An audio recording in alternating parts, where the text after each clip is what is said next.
part of the show. We are going to have a great show for you today, folks. We are going to have a great show for you today. It's time to go vote. Sir, first of all, special service announcement. Please, anybody who has not yet voted, you still have all day today to go ahead and put your vote out. Let America hear your voice. Segundo, if you aren't able to go to vote today, make sure to vote. You have from 7 to 7 to vote on Monday. I don't care if you are in Texas. I don't care if you are in California. I don't care if you're in Florida. This is the time that you make a difference. Folks, you know, if your vote was not all that important, I want you to think about this. Several folks have tried so hard to stop your vote. So folks, please remember, go out there and vote. It is essential. I cannot tell you any deeper how essential it is. Anyhow, we have a great show for you today. And as I'm pulling it up, because as usual, you know, every now and then I forget to pull the show up before time. Title of the show today is Vote, Vote, Vote. Social Security, Medicare, Medicaid, and your freedom is on the line. Do you think that's hyperbole? No, it's not. It's not hyperbole at all. The tagline for the show, if you are apathetic, then snap out of it. America needs you now. Social Security needs you now. Medicare needs you now. Am I hyperventilating? No, I'm not. When you have seen our healthcare system, when you hear what folks intend to do with our healthcare system, no amount of hyperventilation is too much. No amount is too much. But before we get started, folks, I want to talk about the Houston Chronicle. I want to talk about their choice when they decided to select. You know, as part of a nonprofit radio station, we can't particularly give anybody, we don't take, well, you know what my positions are. I am a progressive. But we have to be fair and balanced in the way we educate, if you will. But the Houston Chronicle, after giving Lina Hidalgo a pretty darn good review, and actually after saying that Miller was sort of self-centered and not allowing others to speak, and after stating many other things, you know, after reading that entire where they were explaining who and why they were endorsing, I was about to say, oh, wow, it seems like the Chronicle is going to endorse Lina Hidalgo. That was my thought process. It actually seemed that way based on what they had to say. And then it says, but after some very, very difficult thoughts, we had to endorse Alexandra Miller. And I was like, wow. After saying all of this, wow.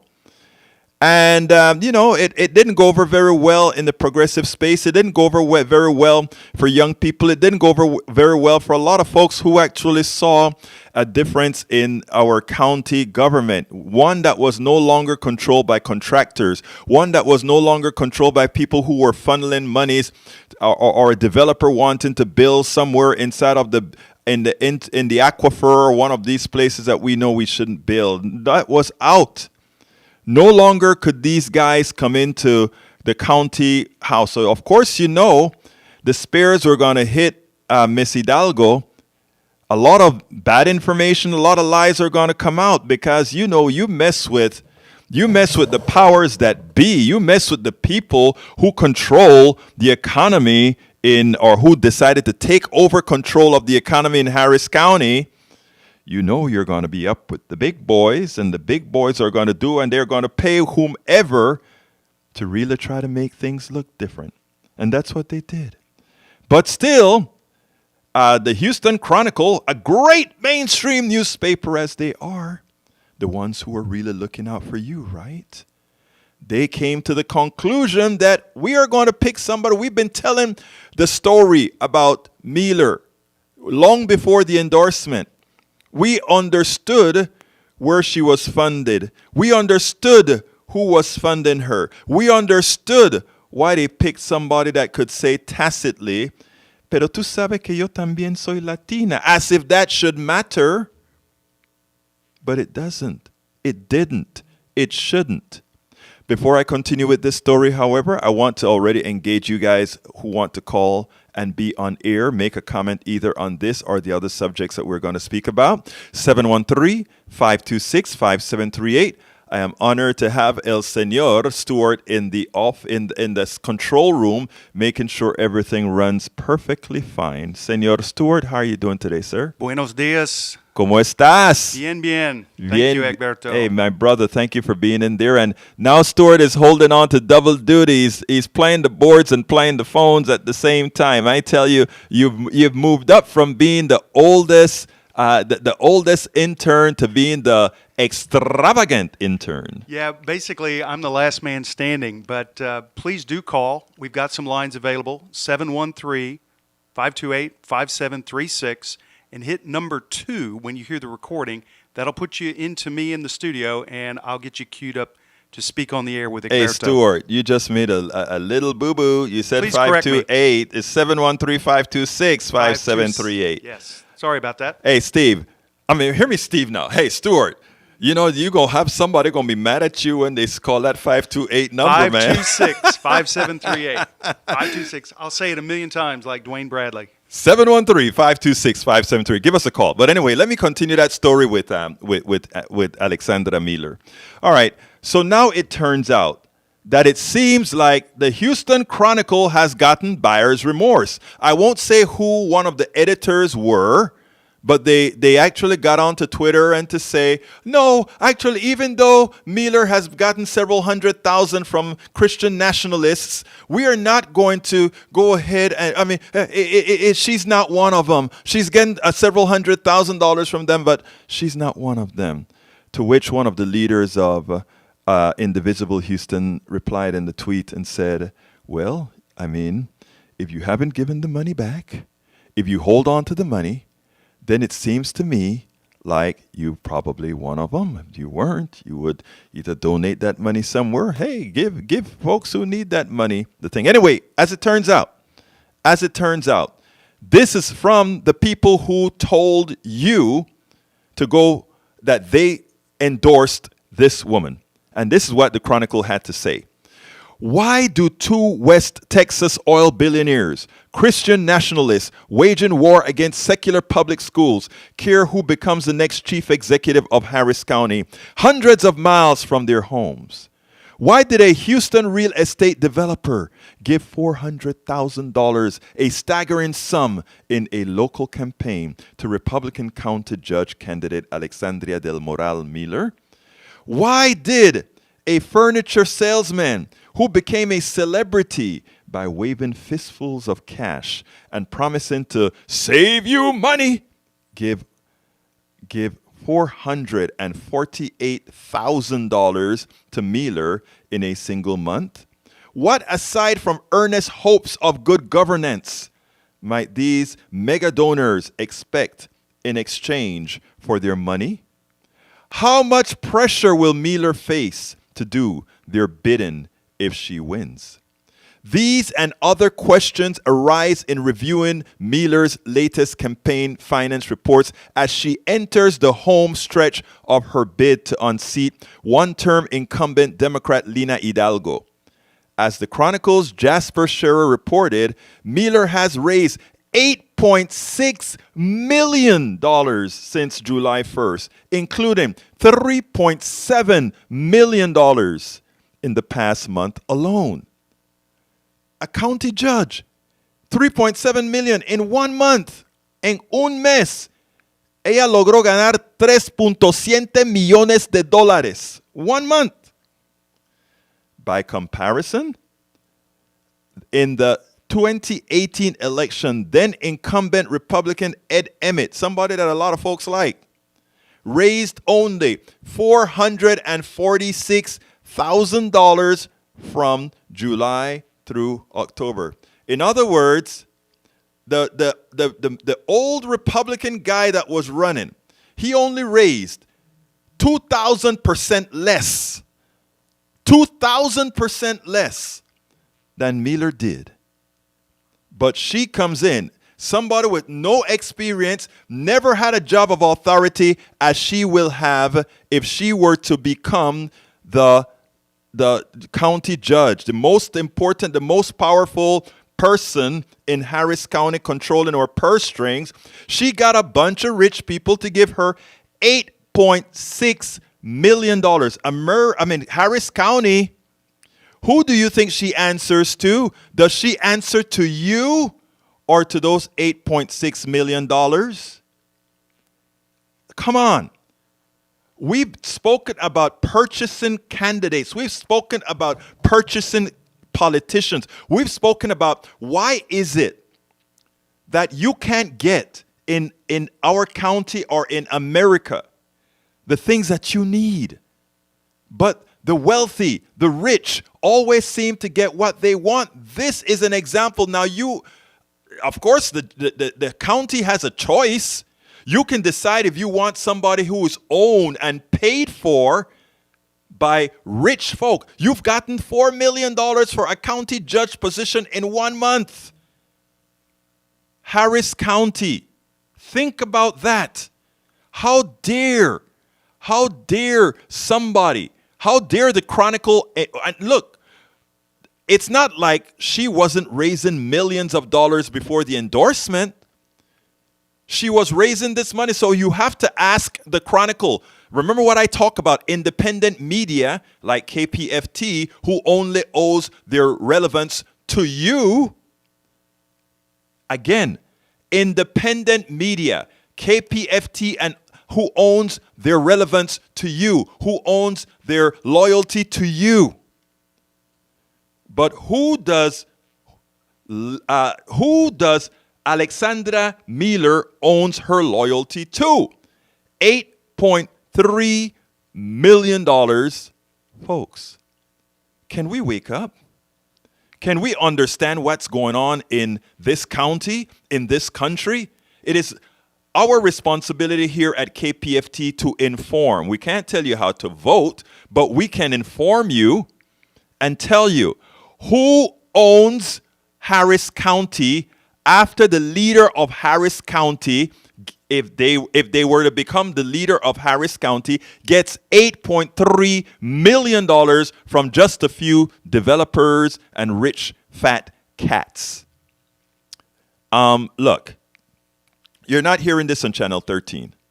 You're not hearing this on MSNBC. You're not hearing this on NBC. You're not hearing this on CBS. Even as the Houston Chronicle was forced, their editorial board was forced to come back and say, editorial, Miller, return your big donations from far-right mega donors. That's what the editorial board that just endorsed her is telling her. Return the money. That's what they're saying. Return the money. John Carter on the internet, he says, the other question is, why did they spend that amount of money on her campaign? They are buying the seat and will expect big returns. You can expect all flood mitigation to stop. Did your house flood before? You can expect it again. That is from John Carter at Politics Done Right on the internet. Patricia Robinson says, Mattress Mac, by bringing recognition to himself for telling off Philly fans, will draw people to her with his support, I'm afraid. Well, let me tell you something about our listeners, and let me tell you something about Patricia Robinson. Let me tell you something about John Carter. We know that an informed population will act as it should, informed, and will vote as it should, informed. I don't care who recommends a particular candidate. If you put the data out there, if you show where it's going to affect their bread and butter, Miss Patricia Robinson, then if you again, first of all, I say if you still support that person, it's not shame on us for doing our job of informing. It is shame on you. So the data we're putting it out here. Folks, call 713-526-5738 if you want to get on air. 713-526-5738 and hit the number 2. Stuart had to remind me to say that. 713-526-5738 and hit the number 2 to get on air. I want to hear what you want to add to the discussion before we move on to the other subject. But this one irked me so much so that I did it on our internet show yesterday, and I figured since we are broadcasting on this 100,000 watt transmitter that you guys support with your contributions, and I want to thank you so kindly for the contributions that you guys have made over the last several days. Thank you. Patricia now adds, but there are a lot of uninformed voters out there who refuse to educate themselves. I agree, but we are going to inform quite a few as well, Patricia. And not only that, but we have the new listener base. 713-526-5738. Do you want to add to the discussion? Give us a call. 713-526-KPFT. Una vez más, 713-526-5738. Y si también quieren hablar y hablar en español, me pueden llamar, podemos hablar en español. Si quieres hablar algo de lo que está haciendo Alexandra Miller, también lo que está haciendo Lina Hidalgo. 713-526-5738. 713-526-5738. All right, hit the number 2. I keep forgetting. I don't know what I'd do without Stuart, man. I don't know what I'd do without Stuart. Anyway, one item that leaps from Miller's reports, according to the Chronicle, a pair of $100,000 donations from the Defend Texas Liberty Political Action Committee.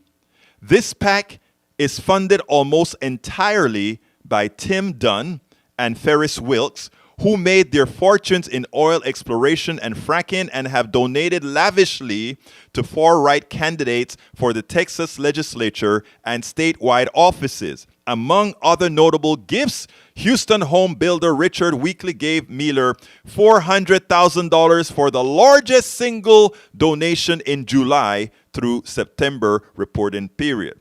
Furniture salesman and philanthropy Jim Mattress McInvales and his wife, Linda, have given more than $600,000 to Miller. McInvale often appears in television ads with Miller and was one of her earliest supporters. Again, these are a few people giving her a lot of money. And you folks out there are a lot of people not giving her money. So who is she responsible to? Who is she responsible to? It is extremely important that we understand the fraud that occurs. And I'm not saying fraud I'm talking fraud figuratively. Let's go ahead and get Eric in. Eric, come on in. Eric, you're Hello. on. Yes. Yes, thank you for taking my call. No, you got a great program. You're giving out a lot of good information. This is very, very important, especially come crunch time. And just wanted to contribute a little bit that, I hear this all the time, low information voters, yada, yada, yada. However, I'd push back and say, look, we live in the information age, not the wisdom age. There's a ton of information out there. People act like, oh yeah, all there is good information. No, there's a ton of bad information. And people want to act like there aren't think tanks that put information out there that is disinformation that looks genuine, peer-reviewed, sort of, or maybe, they know what to put and they flood the zone with expletives that I won't, right, disgrace your show with saying. And we need to know that. So now, what do we do about that? Well, we don't know what people know. You can't assume or figure or anything that they know this information. So you have to tell them. You just have to tell them like a human being, because nobody's mind was ever changed acting like a butthole. Period. The end. That's how the right gets over on them. Well, hey, Egberto, gosh, you lost your job, right? Because they moved the thing over, overseas. Well, you see that other guy over there? Well, see, he's taken that other job that you could have gotten. Well, is that fair? He just got here. Why don't you have that job? Whoa. Time out, guy.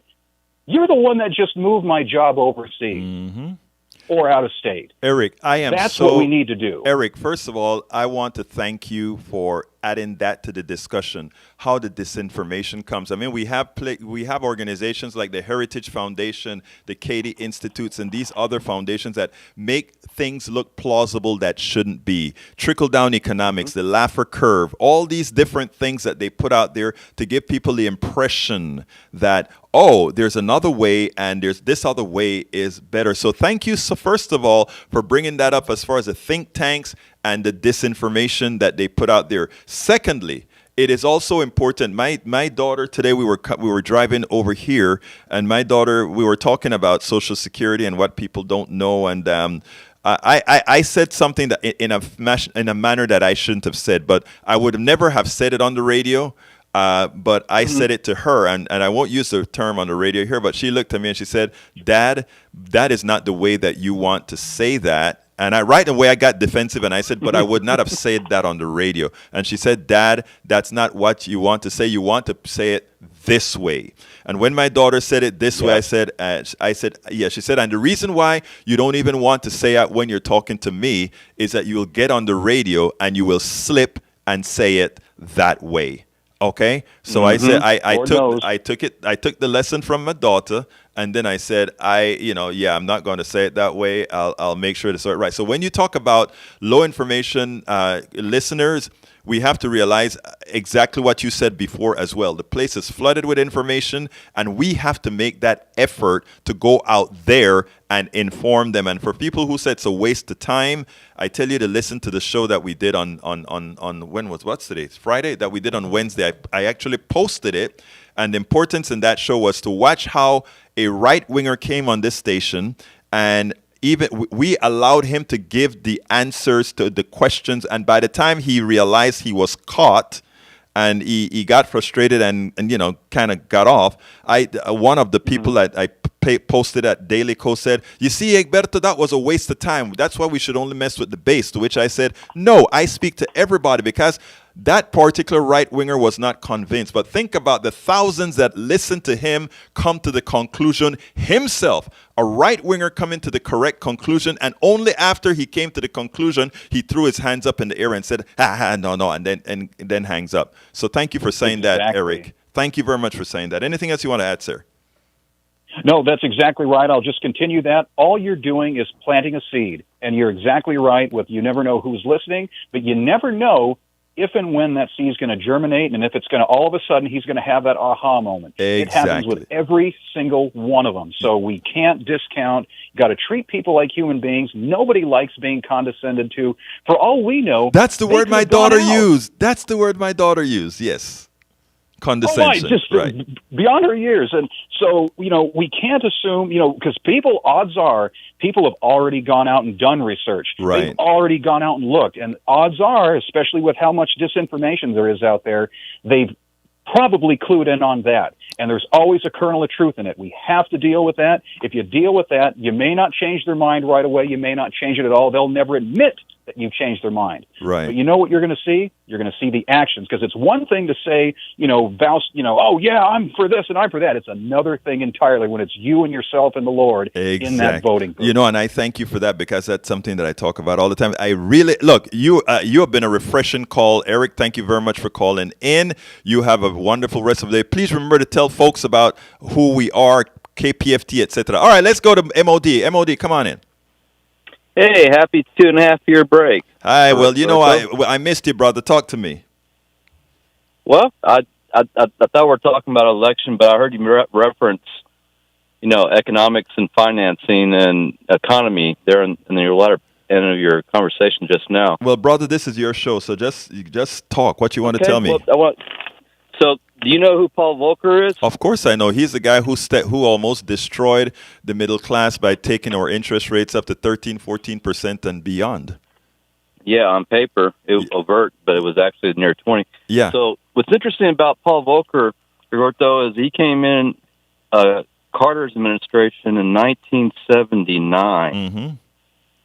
And that was the end of what we call Keynesian economics. Right. Meaning we have three-legged stool: business, consumer, government. And the New Deal, Keynesian economics, that was FDR's New Deal economy, is, one leg gets slow, the other two standing up, and Right. then it stays upright. Okay.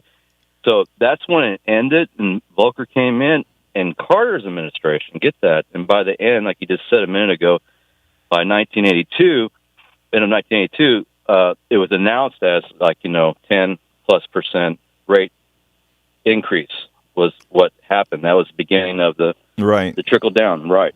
Right, but let me just correct you in one thing, MOD, because this is important. All right, you're correct that Volcker came in. Volcker came in because the theory was that inflation was so bad that it would have so deteriorated the dollar that it would have been worse than the recession created by what he did.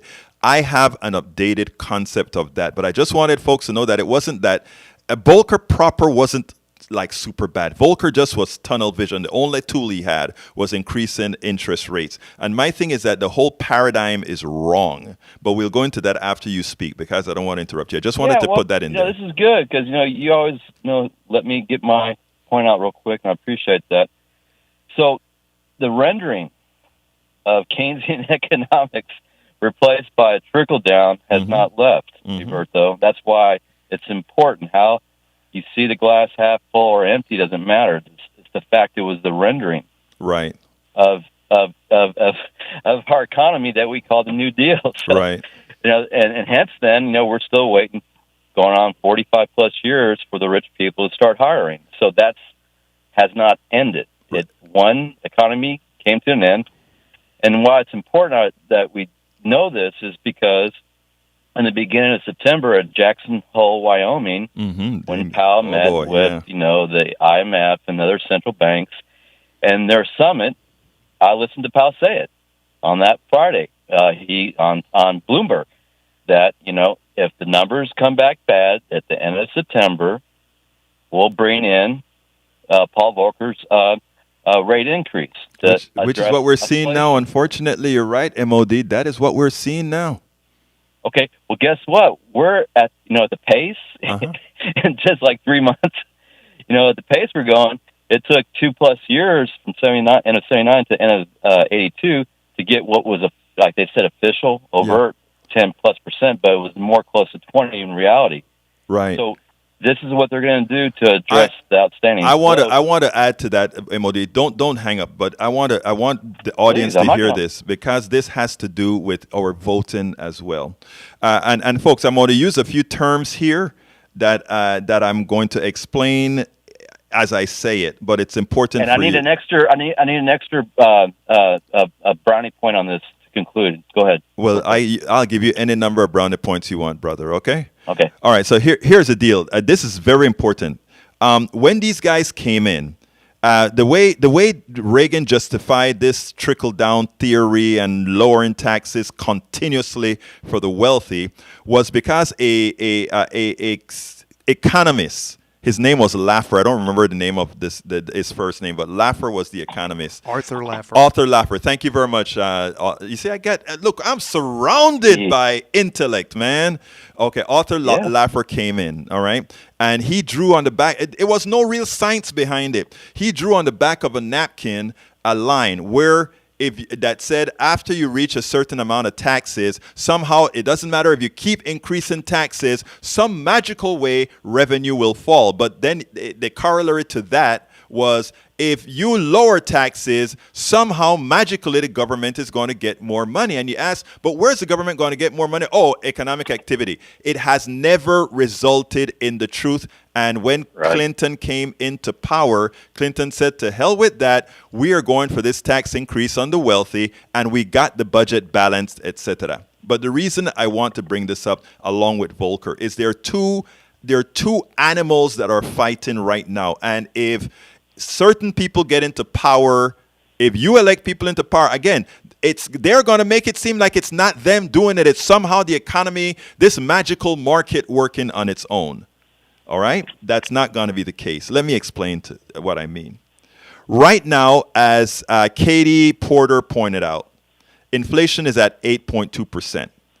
About 4% of that inflation comes from the supply chain problem, which means since these plutocrats, these oligarchs, these corporate thugs since they went ahead and manufactured all our products overseas, or a lot of our products overseas, it meant that when you have a pandemic, when you have hurricanes or any one of these things, it disrupts you being able to ship the products you make back to the United States, which create a shortage in the United States, which when you have a shortage, supply and demand says you get an increase in prices. All right? Now, and to make it worse, these corporate thugs created a process called just-in-time inventory. And what that meant is the ship is in the middle of the Atlantic or the Pacific coming over to America. And by the time that ship gets to America, those products are needed at the factory at that time. But if you get a hurricane or you get a pandemic or any one of these things, at that point in time, you have a shortage because you can't get the product. You have to shut down the plant. People go out without work, etc. And it's a snowballing effect, and that is what has hit us. This supply chain problem is a problem created by the corporate sector's greed. Okay, let's be clear here. And who pays for that corporate sector greed? We pay for it in the form of inflation. In other words, they can't get the product to us. The products increase in price, and we pay the price. But here's a kicker that comes from that inflation. In as much as we are paying an inflated amount of money for those products, whether it be a car, whether it be whatever it is, they are actually, watch how you're moving your papers, MOD, it's going over the air. As these things change, as we make more, as they cost more, they even make a premium on their failure because let's say they had to buy 10 barrels of oil at $50. Now they only have to buy 5 barrels of oil at $100. They make the same amount of money, but now it's all profit because the manufacture of oil and all of that has remained constant. And that goes for product after product after product. So we get screwed from the inflation rate because they make more money even with a higher inflation than they did before. But here's the other kicker, man. And this is the other kicker. Now to reduce inflation, instead of a government instituting something called price controls that says you cannot move your prices from where they were before, punto y final, you can't do it. We don't say that. We say we are going to penalize Americans for the corporate screw up, and now we are going to increase interest rates on Americans to force those guys to drop their prices. So what we do now, the bankers are making the money now, right? We increase the discount rate by a certain amount, and the bankers increase that discount rate by a premium. Oh my God, really? Yes.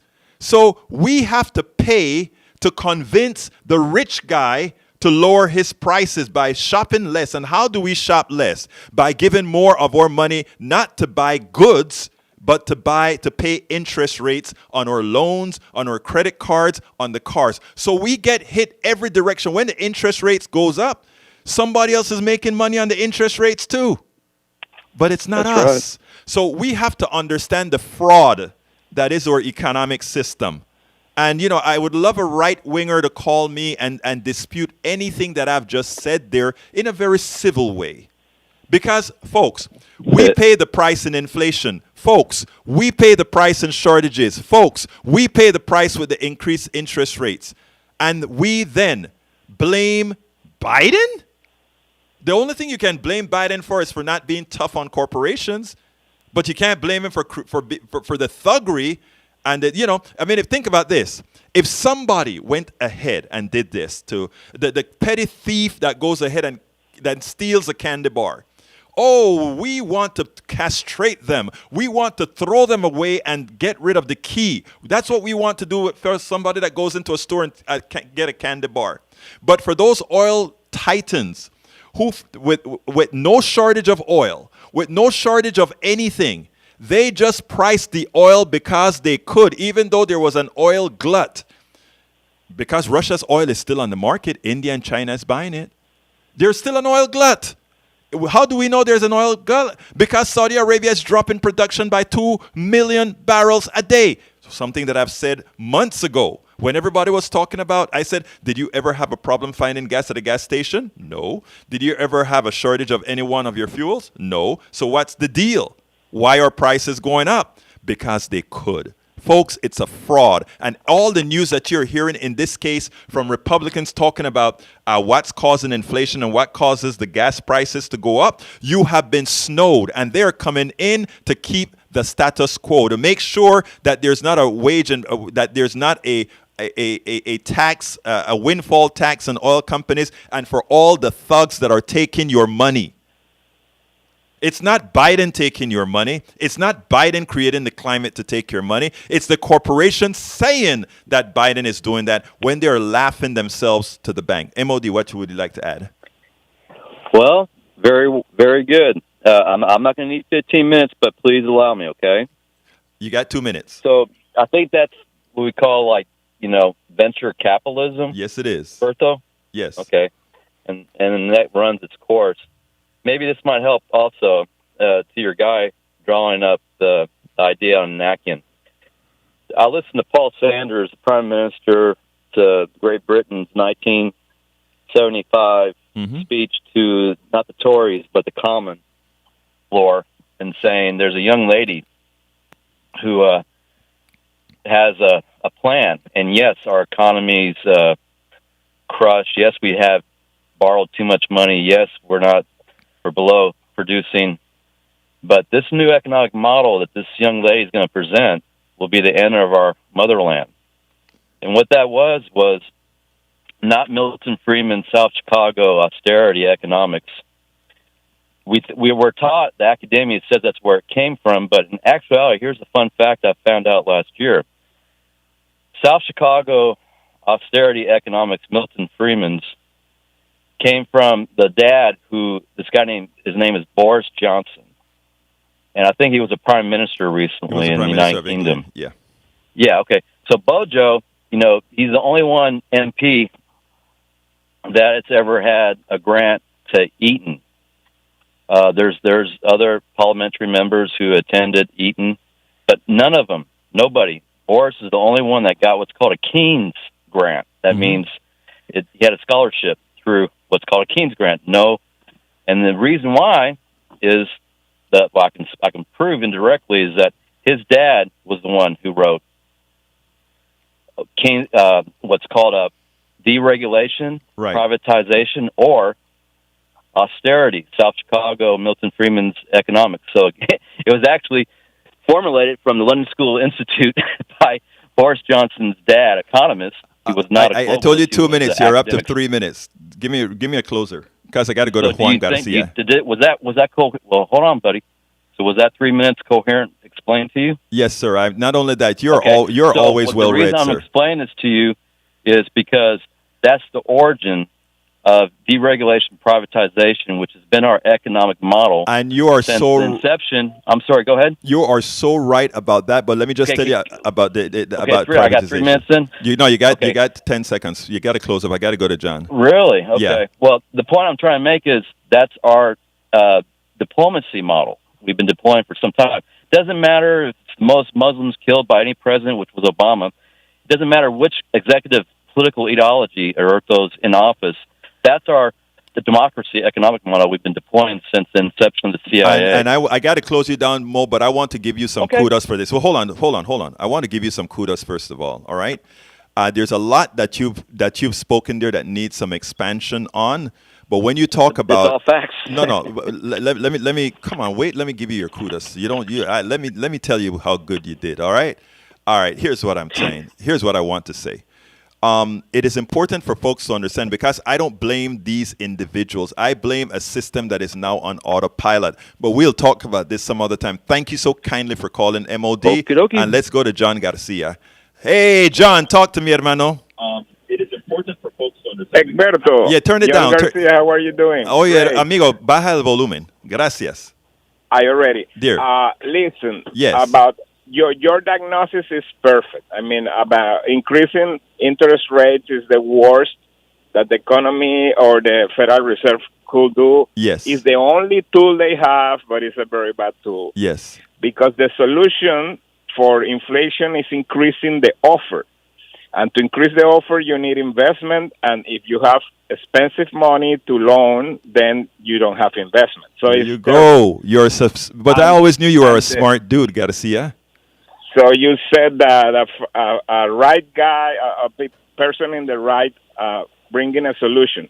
But I think that the solution is going back to the basic of capitalism, what Adam Smith proposed on the wealth of the nations. So every country should work on developing their strength and produce their own things and try to export to other places. And for some reason, the corporations after the 90s, the MBAs started teaching globalization and how easy it was to produce in China.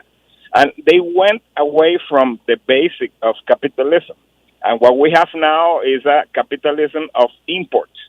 So China is the only real capitalist country in the world. Ooh, wow, I love what you're saying. Customer. Yes, you get it. But I have a little difference of opinion, but you get it. Okay, but the thing is working how we solve it. Because, I mean, come from a country, I have seen all the price controls that are imaginable since I was a child, and it doesn't work. It doesn't work in the long term. You need to produce. If you don't produce, there is not enough price control. You cannot control 300 million people. True, I agree. So far, we're good. Now, let me tell you, and did you finish that I can give a short response? Yes, okay. Please. All right, here's what I want to tell you, John. I do not call what you just said capitalism, okay? And I think you and I have had several discussions before, and you like to say, "Tú eres socialista," and that's not the issue at all. It's not that at all. And I think one of the things that people don't understand is my belief is that we need a bifurcated economy. In other words, half the economy or whatever needs to be the economy, whatever percentage needs to be in the free. I don't call it capitalism at all. It has to be in the free market. In other words, it has to be free enterprise. I'll explain that in a little bit. The other parts of the economy must not reside in that domain. Let me give an example. If you get a broken leg today, you don't have the opportunity to go shop around for who best to repair your leg. Okay? If you also have a lot of private companies that are using resources that belong to the state. Let's give an example. Right now, Venezuela, which is where you're from, is swimming in oil. You guys are sitting on top of the more oil than any other country on the planet, period. Okay? Yeah, but it is 5,000 feet underground. I know, but you didn't let me finish, man, because I know all of that. I know where your oil is. It's accessible, though. It is very accessible. If we can do the thing in the middle of and it also has a lot. Most of your oil also has a lot of sulfur, which we have the engineering to get to take care of. But here's my issue, right? That oil belongs to all Venezuelans. Do you agree? Yes.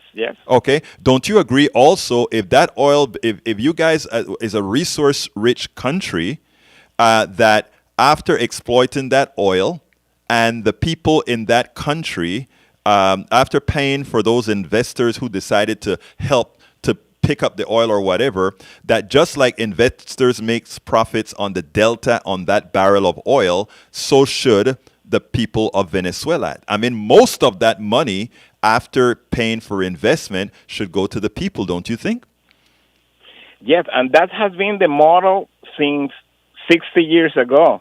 Okay, so the story is that the oil belongs to the people, the government is the administrator. Yes. They invite their own investment or external, exactly, depending on the left. The but left only they say we do it ourselves. But that is not good. America, a little right, but at the end, they handle the money. The people never sees the money. Not with the previous government, not with Chavez. Exactamente. It's all a fool. It's fooling people. But going back to what you... No, but I need to finish my point, though. I promise you get more time. I promise you. But because this is important. So I think so far we are in agreement, because the basic facts here is you believe that the resources should belong to the people. I want to contrast that with America. Because America, we have a lot of public lands with oil on it, and we have our oil companies drill it. They pay a few taxes on it. They pay, but when it comes to the profit from the delta in the oil, it all goes to the oil companies and their shareholders. It doesn't go back into the coffers of the United States. Even Venezuela, under Carlos Andrés Pérez, had a better model. As bad as it was, it had a better model than we had here in the United States. So my question to you is this, Senor Garcia.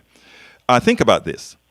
If Americans were to see a successful Venezuela who is using its natural resources to enrich its people, and we have all these public lands where American corporations are taking that profit that Venezuela, in as much as there's a lot of crookedness, even under Carlos Andrés Pérez, don't you think that creates a problem for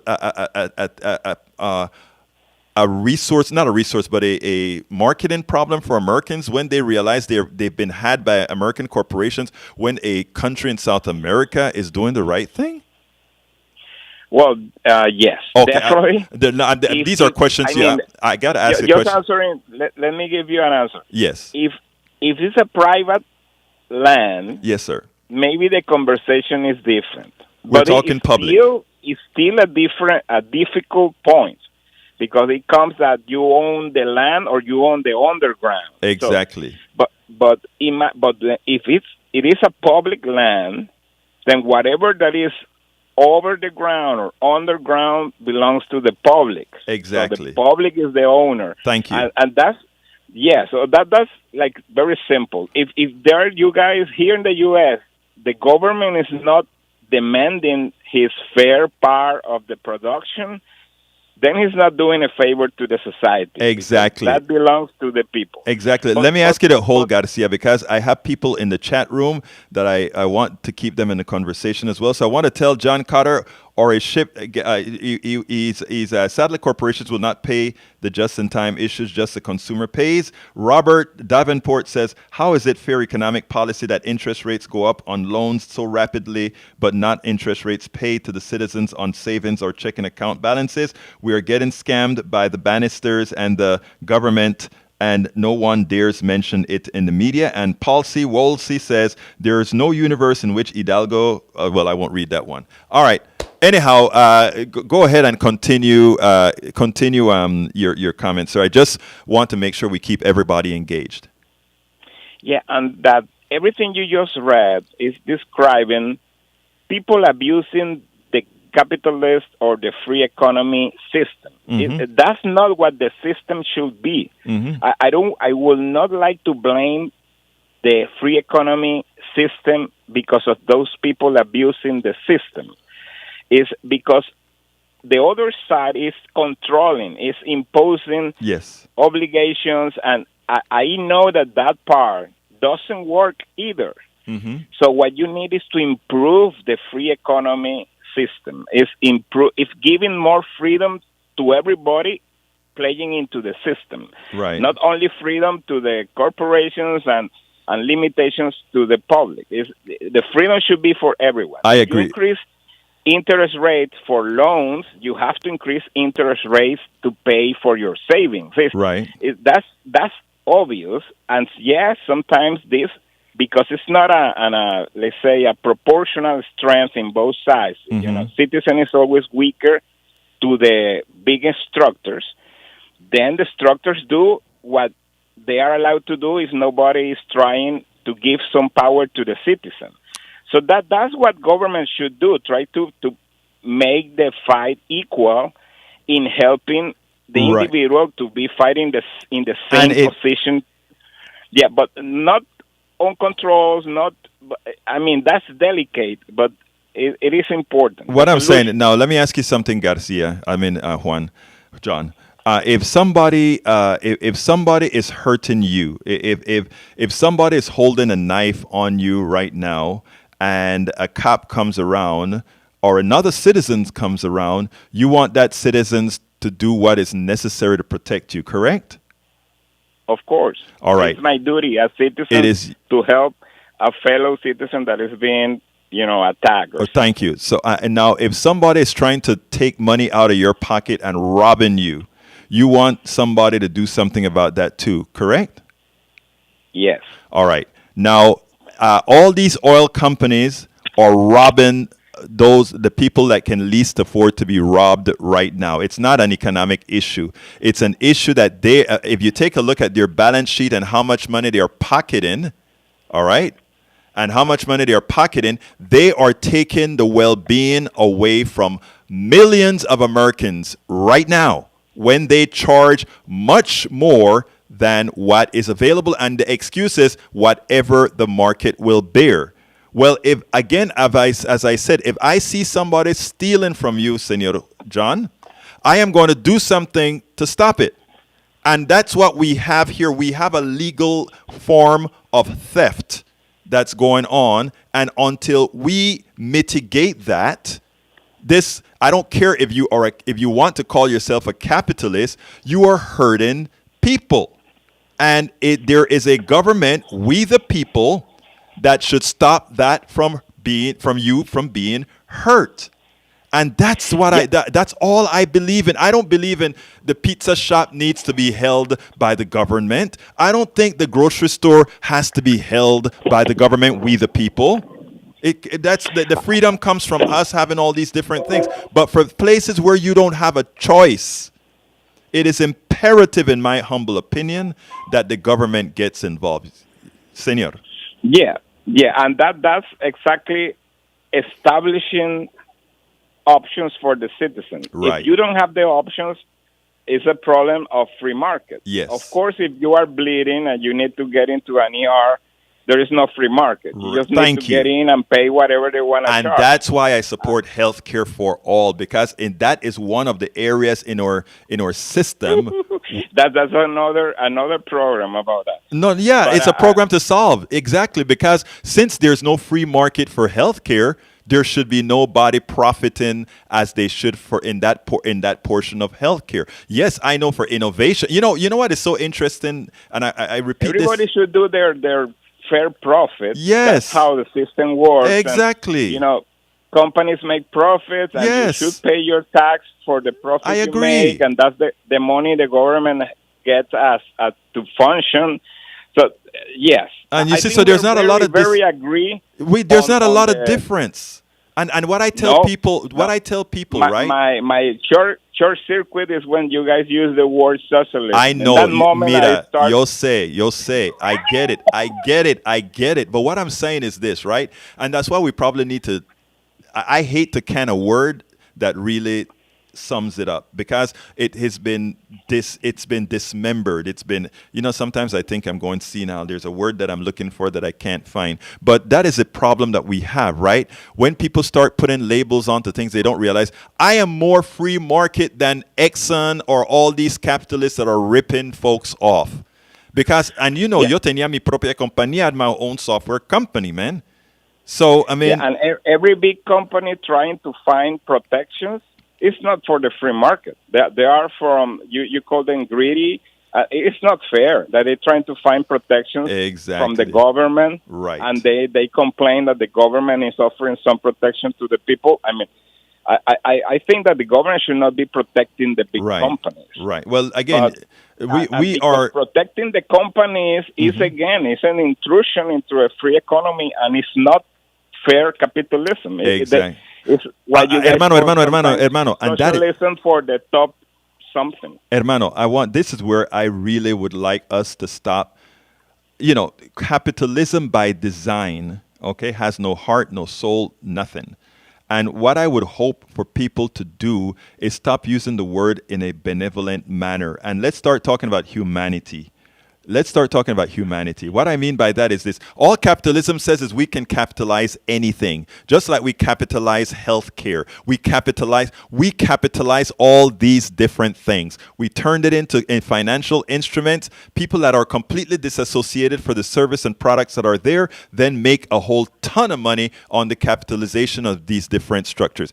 For a lot of our listeners who don't understand this topic that I just mentioned, forgive me, I'll talk about it at a different time. It's not anything. I believe strongly in free enterprise. I believe strongly that people should be able to create their companies and do as they please. Everybody should pay their fair tax. I believe all of that. I will never call myself a capitalist because capitalism is nothing more. What we call capitalism today is nothing more than antiseptic slavery. And those who work within the domain are nothing but slaves, right? But it's just in an antiseptic manner. I know, but let me just a piece of information. Yes, sir. Yeah, I know there is what some people call the shareholder capitalism. Right. That is the way to run businesses only thinking in the shareholders. Mm-hmm. But there is also the stakeholder capitalism. That's a good thing you just said, sir. The way to run business thinking in the community, in the employee, in the society, in the consumer. And in that way, the shareholders will be good served with good profit. Senor, you hit the nail on the head. Both are capitalism. Sir, I don't call that capitalism, though, but we'll talk about that another time. Because you're coming into the studio with me sometime next week, right? Yeah, on Friday. On Friday next week, you'll come into the studio. I'm looking forward. I am looking forward to it, too, because, I mean, this is the kind of conversation we have to have, right? But I need to let you go because I want to end with a closing statement. So, John Garcia. Thank you. Thank you so kindly. You have a great day, my brother. All right, folks, I want to continue here back to the program as far as what the original topic is. I just want to, like I said, this show belongs to you guys, but you can call in and always change the subject. But I want to finish here. I want to ask you hear the topic, and this is a lot of what we spoke was apropos. So please, folks, go out there and vote. Go out there and vote your interest. Go out there and vote for people who believe in government, who believe that government can do good. Go out there and vote for people who want to serve. Go out there and vote for people who are going to say, I want to see a better society. I don't want to divide people up and call folks, I want to own this one and all. We don't need that. I love the entire phase of humanity. I love my Republican brothers and sisters. I love my Democratic brothers and sisters. I love my progressive brothers and sisters. I love all folk. And one of the reasons we do this right here, Politics Done Right on KPFT, is because we want to make a difference. We don't want to come and play games with your minds. We want you to use your mind. Anybody who is getting $8.3 million for a job that pays under $200,000 to buy that office, that should tell you something. And this one is irking me to no end, that we are going to attempt to replace somebody that has taken no money from developers, etc. And somehow we are going to say that person is deserving. Who owns them? Remember what I called a lot of this, folks, indentured servitude or antiseptic slavery. Do not become an antiseptic slave. Do not become an indentured servant. Vote your interests. John Carter says, I'm here I just read it I've been in Lagos, Nigeria a few times, and though there are billions of dollars in the country, little to none makes it to the public. Oil gas corporations are the ones keeping the dollars, and we've got to mitigate that. We've got to stop that. Palsy Wolsey says, I'm hoping there's a third party choice on this one. Sometime it's going to occur, but for now it won't. Folks, please go out there and vote. Vote intelligently. Vote your interest. Don't vote emotion. Vote what is going to work for you, your family, your city, your county, your state, your country. That is what it's all about. I am optimistic for Tuesday. I am optimistic that there's going to be a rush later on today in Harris County to vote appropriately. I am optimistic that in all throughout this country, people are going to say, oh my God, I see now, I've got to go to vote. I've got to save our freedom. I've got to save a woman's right to control her own body. I have got to save Social Security. I have got to save Medicare. I have got to save Medicaid. I am going to go do it, baby. I am going to go vote. Apathetic be damned. I'm going to go do it, baby. Apathetic be gone. Apathy be gone. Apathy be gone. I got 10 seconds here, folks. 30 seconds. Early vote yesterday in Harris County was 75K. That was the highest day yet. Thank you for that information, John. And folks, let's make it higher today and keep on voting and vote your interest. Vote your wife's interest. Vote your daughter's interest. Vote everybody's interest. Folks, my name is Egberto Willis. This is Politics Done Right on KPFT. And you guys know how I'm going to end this, baby. I am what? Out!